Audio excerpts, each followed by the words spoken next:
Imagine a world almost identical to our own. A planet so similar in size, mass, and composition that scientists once called it Earth's twin. This world, Venus, might have even had vast, shimmering oceans, continents, and perhaps, just perhaps, the right conditions for life. But today, Venus is no paradise.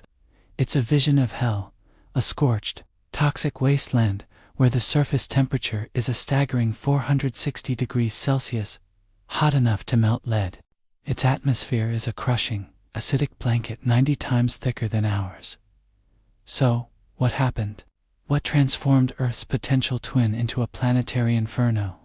The answer lies in a terrifying climatic phenomenon, the runaway greenhouse effect. And understanding it isn't just about learning the history of a distant planet. It's about understanding a potential future we must avoid at all costs. Let's rewind the clock by a few billion years. The young sun was fainter than it is today, meaning both Earth and Venus received less solar energy.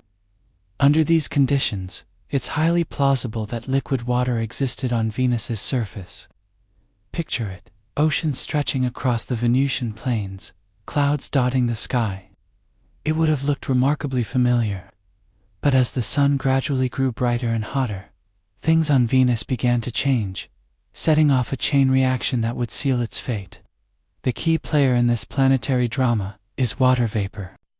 We often think of carbon dioxide as the main greenhouse gas, and it's incredibly important. But water vapor is actually the most potent and abundant greenhouse gas in Earth's atmosphere. Here's how it works. The sun's energy heats the oceans, causing water to evaporate and rise into the atmosphere as vapor. This vapor traps more heat, which in turn warms the oceans further, leading to more evaporation. On Earth we have a stable cycle. The amount of water vapor in the atmosphere is regulated. Some of it condenses to form clouds, which can reflect sunlight back into space, creating a cooling effect.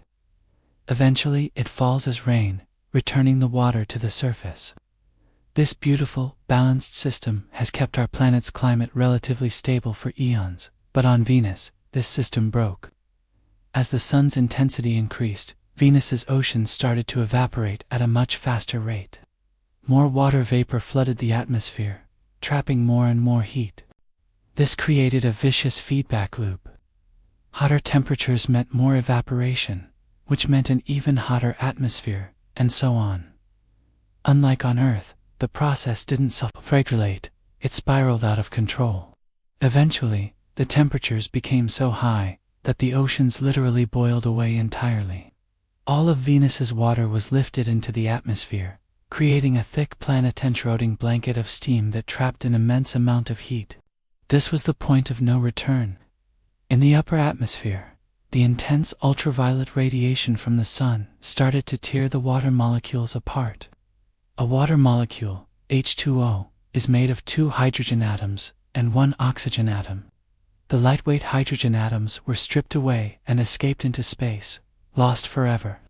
The heavier oxygen atoms remained and likely combined with other elements on the surface, like carbon, to form carbon dioxide, or got incorporated into the rocks.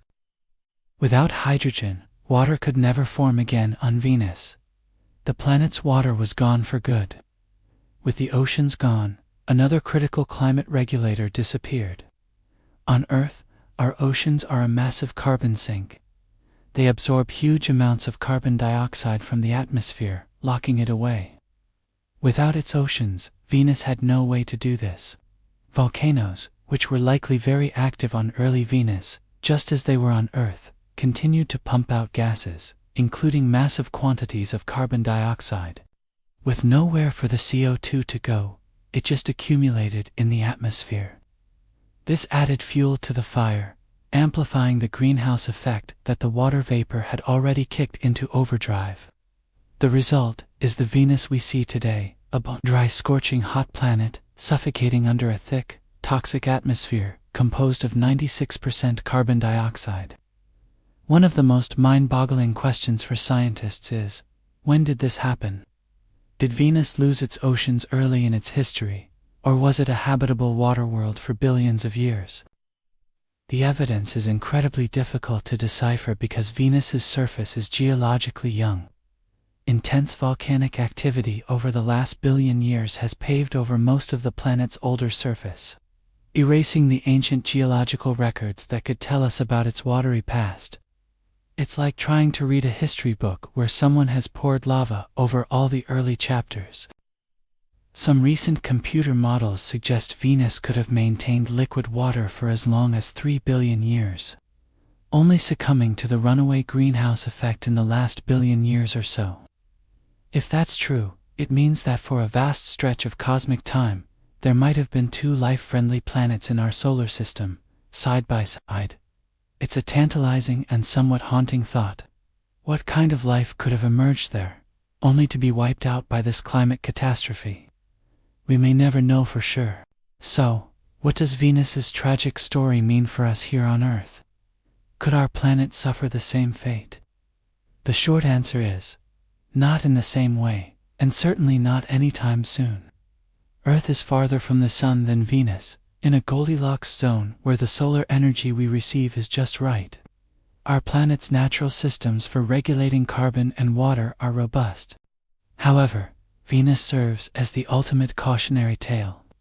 It's a stark, real-world demonstration of what happens when a planet's greenhouse effect goes completely off the rails. While we aren't in danger of our oceans boiling away tomorrow, the fundamental physics are the same. By pumping massive amounts of greenhouse gases, like carbon dioxide, into our atmosphere from burning fossil fuels, we are artificially strengthening our own greenhouse effect. We are turning up the thermostat on our planet. We see the effects already: rising global temperatures, more extreme weather events, and changes to our planet's delicate ecosystems. Venus shows us the endgame of a greenhouse effect that's been pushed too far. It highlights the importance of keeping our own planet's climate systems in balance. Studying Venus isn't just an act of astronomical curiosity. It's a vital part of understanding planetary habitability and the fine line that separates a paradise from an inferno. Missions like NASA's Da Vinci and Veritas, and Europe's Envision, are being planned to return to Venus.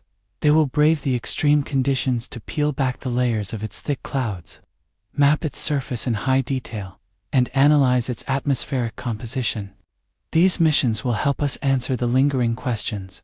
When did the water disappear? What triggered the final runaway phase?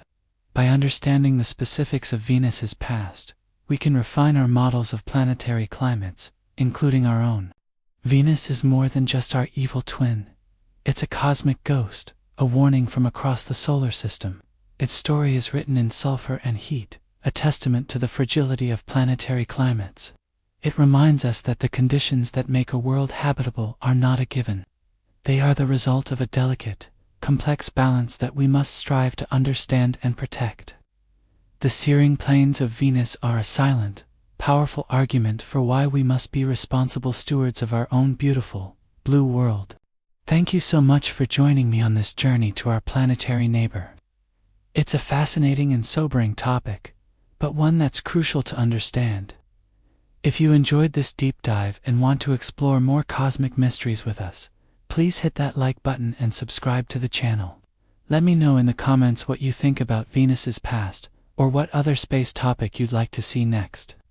Thanks for watching, and as always, keep looking up.